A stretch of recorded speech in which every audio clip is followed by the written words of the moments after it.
তো আগের ভিডিওতে আমরা এই ফিবোনাচ্চি সিরিজটা একটু আইটারেটিভ ওয়ে অর্থাৎ ফর লুপ দিয়ে করছি।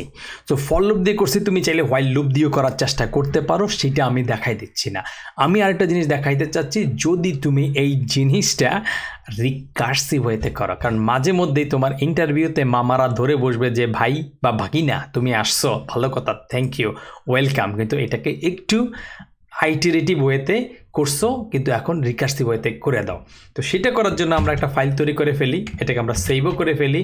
এটা হবে আমাদের ফিবোনাচ্চি, ধরো ফিবোনাচ্চি, তারপরে রিকার্সিভ। তো এটা আমি করে ফেললাম। আমরা জানি জিনিসটা খুবই সিম্পল, এই জন্য কাজটা অনেক সোজা হয়ে যাবে। কাজটা সোজা হয়ে যাবে, কিন্তু একটু চিন্তা করতে হবে। তো আগের জিনিসগুলোর কিছুটা অংশ আমরা এখানে নিয়ে আসতে পারি বা এখানেও দেখে ফেলতে পারি। আমরা জানি যে আমাদের nতম পদ হচ্ছে কি, তার আগের এবং তার আগের, অর্থাৎ হচ্ছে যে কোনো একটা পদ তার আগের যে দুইটা এলিমেন্ট আছে সেই দুইটার যোগফল। এই ছাড়া আমরা আরেকটা জিনিস জানি, যেটা হচ্ছে এইটার এই ফিবোনাচ্চি ধারাটা শুরু করতেছি আমরা 0 এবং 1 দিয়ে।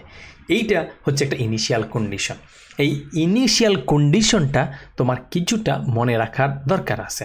তো সেটা যদি তুমি মনে রাখো, তাইলে তোমার যে কোনো একটা ফিবোনাচ্চি সিরিজ করতে গেলে তোমার এই পার্টটা এবং এই পার্টটা তোমার জানা লাগবে, যে আমার যদি এলিমেন্ট সংখ্যা যদি হচ্ছে এলিমেন্টের পজিশন যদি 0 হয় তাইলে এর ভ্যালুটা হবে 0, এলিমেন্ট পজিশন যদি 1 হয় তাইলে তার ভ্যালু হবে 1, এলিমেন্ট পজিশন যদি 2 হয় তাইলে আমরা এই যে ধারাটা 2 দিয়ে শুরু করছি তখন জিনিসটা এই ফরম্যাটে যাবে।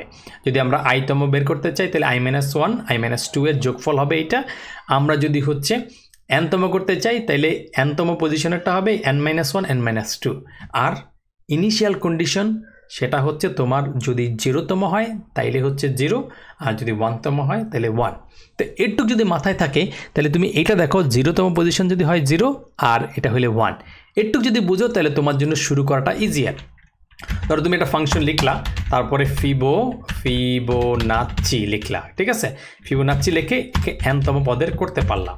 তো আমরা ইনিশিয়াল কন্ডিশনটা কি বলছি, ইফ যদি n ইকুয়ালস টু 0, তাইলে যদি 0 সমান হয় তাহলে তুমি রিটার্ন করে দিবা 0কে, ভালো কথা। আর ইফ n ইকুয়ালস টু 1 মানে 1-এর সমান যদি হয় তাহলে তুমি রিটার্ন করে দিবা 1। একটু তুমি নর্মালভাবে লিখতে পারো যে যদি n এর ভ্যালুটা একদম 0-এর সমান হয়ে থাকে তাহলে তুমি 0 বলে দিবা, আর যদি 1-এর সমান হয় তাহলে তুমি 1 বলে দিবা। এটা আর কিছুই না, এটার মতো একদম হুবহু জিনিস। এই যে 0তম হইলে 0 দেখাবা, 1তম হইলে 1তম দেখাবা, ভালো কথা।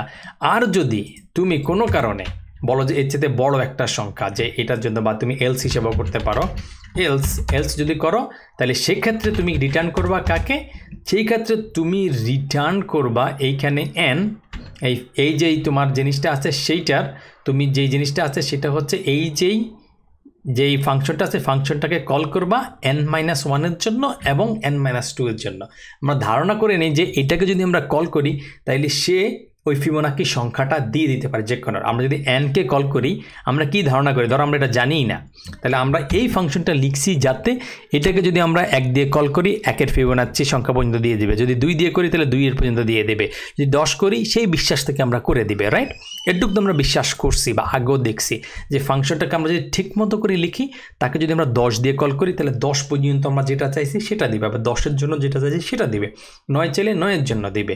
তো সেই হিসেবে আমরা বলতে পারি যদি তুমি n এর জন্য কল করো তাহলে তুমি কি রিটার্ন করবা, এই ফিবোনাচ্চি কার জন্য তুমি করবা, প্রথমত করবা হচ্ছে n-1 এর জন্য, তার সাথে যোগ করে দিবা ফিবোনাচ্চি n-2। এই জিনিসটা কেন হয় এটা প্রথম ধাক্কায় একদিনে তুমি বুঝেই ফেলবা, এটা আশা করার তেমন দরকার নেই। ভিতরে রিকার্সিভ হতে এটাকে আবার কল করে, এটা তারপরে কল করে করে করে স্ট্যাক তৈরি করে আবার পুরোটাকে একসাথে করে গিয়ে তোমার একটা রেজাল্ট তৈরি করে। তো প্রথম এই জিনিসটা হজম করাটা একটু ডিফিকাল্ট, যার পরও আমরা না বুঝলেও অ্যাটলিস্ট রেজাল্টটা দেখে একটা বিশ্বাস করি যে না ভাই বা আপু এটা কাজ হয়। আমরা বার রেজাল্ট আগের মতো কিছু একটা দেখাইলাম, সেটা হচ্ছে ফিবোনাচ্চি আমরা দিলাম যে আগের মতো হচ্ছে 10। আচ্ছা, ভালো কথা, 10 পর্যন্ত করলে এখানে একটা কাহিনী আছে, সেই কাহিনীটা হচ্ছে আমরা আগের মতো অ্যারেটা এখানে তৈরি করতেছি না, আমরা জাস্ট 10তম পদটাকে বের করতেছি। তো 10তম পদ যদি আমরা বের করি তাহলে আমাদের ওই 10তম পদের সংখ্যাটা এখানে আমাদেরকে দিবে। এটাকে আমরা যদি সেভাবে করি, এরপরে আমরা কনসোল তারপরে হচ্ছে লগ যদি আমরা রেজাল্ট করে দেই, এখন যদি আমরা দেখি তো সেইটা হচ্ছে 2 এইটা হচ্ছে ফিবোনাচি রিকার্সিভ। সেটা যদি করে দেই তাহলে আমরা 10তম পদটাকে 55 আমরা পাবো। এখন পুরোটাকে যদি তুমি অ্যারে হিসেবে করতে চাও সেটাও করা যায়, তো আপাতত আমরা সেটা দেখাচ্ছি না, কিন্তু তুমি জিনিসটা বুঝে ফেললা যে আসলে এই রিকার্সিভ ওয়েতে মোটামুটি আইটারেটিভ ওয়েতে যেগুলো করো সেগুলো সবই রিকার্সিভ ওয়েতে করা যায়, কিন্তু কিছু কিছু ক্ষেত্রে রিকার্সিভ ওয়েটা সোজা হয়, আবার কিছু কিছু ক্ষেত্রে রিকার্সিভ জিনিসটা অনেক কমপ্লিকেটেড হয়ে যায়। তো অত ডিটেইল আপাতত চিন্তা করার দরকার নেই, তোমার জানা দরকার যে ফ্যাক্টোরিয়াল অথবা ফিবোনাচি চাইলে আইটারেটিভভাবেও করা যায়, চাইলে রিকার্সিভ ওয়েতেও করা যায়। তো এই জিনিসটা তোমার খেয়াল রাখতে হবে। আর প্লাস এই একটা জিনিস তোমার মাস্ট লাগবে, এটাকে বলে হচ্ছে স্টপিং কন্ডিশন। তার মানে তুমি যখন এই রিকার্শনটা চালাবা বা এই আগের রিকার্শনটা চালাবা, যে কোনো একটা ইনিশিয়াল রুল থাকতে হবে যেটা হইলে তুমি ওই রিকার্শনটাকে স্টপ করাবা। এই জন্য এটাকে বলা হচ্ছে স্টপিং কন্ডিশন, মানে ইনিশিয়াল একটা ইফ দিতে হবে। সেটা যদি না দাও কোনো কারণে, তুমি যদি ট্রাই করতে চাও এই কন্ডিশনটা যদি তুমি সরাই দাও বা ওই জিনিসটাকে রিমুভ করে দাও, তাইলে তোমার কোড একটা জায়গায় গিয়ে আটকে যেয়ে পুরোপুরি বন্ধ হয়ে যাবে আর কি। তো এই জিনিসটা তুমি চাইলে এখানে দিতে পারো। আমরা দুইটা ভাগ করে দিছি, কারণ n0 হলে 0 হবে, n1 হলে 1 হবে। তো এটা আমরা সিম্পলভাবে লিখছি, এটা আরও সিম্পলভাবেও চাইলে লেখা যায়, কিন্তু আমরা জাস্ট আপাতত একটু সিম্পলিফাইডভাবে লিখছি। চাইলে এটাকে ধরো তোমার এই দুইটা কন্ডিশনকে একভাবে করে ফেলা যায়, বা এলস ইফ দিয়ে করে ফেলা যায়, বা চাইলে হচ্ছে এইটাকে এলসের বাইরে লিখে ফেলা যায়, এরকম কিছু কাহিনী চাইলে করা যায়। বাট আপাতত তুমি বুঝলা যে জিনিসটা এইভাবে করা যায়। রিকার্সিভ সম্পর্কে তোমার একটু হালকা ধারণা থাকলো, রিকার্সিভ জিনিসটা মাথায় এই ধাক্কায় ঢুকবে সেটা আশা করার দরকার নেই, এটা নিয়ে মাথা গরম করারও দরকার নেই।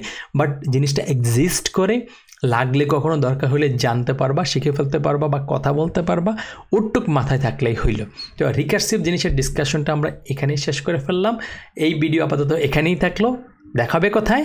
দেখা হবে নেক্সট ভিডিওতে।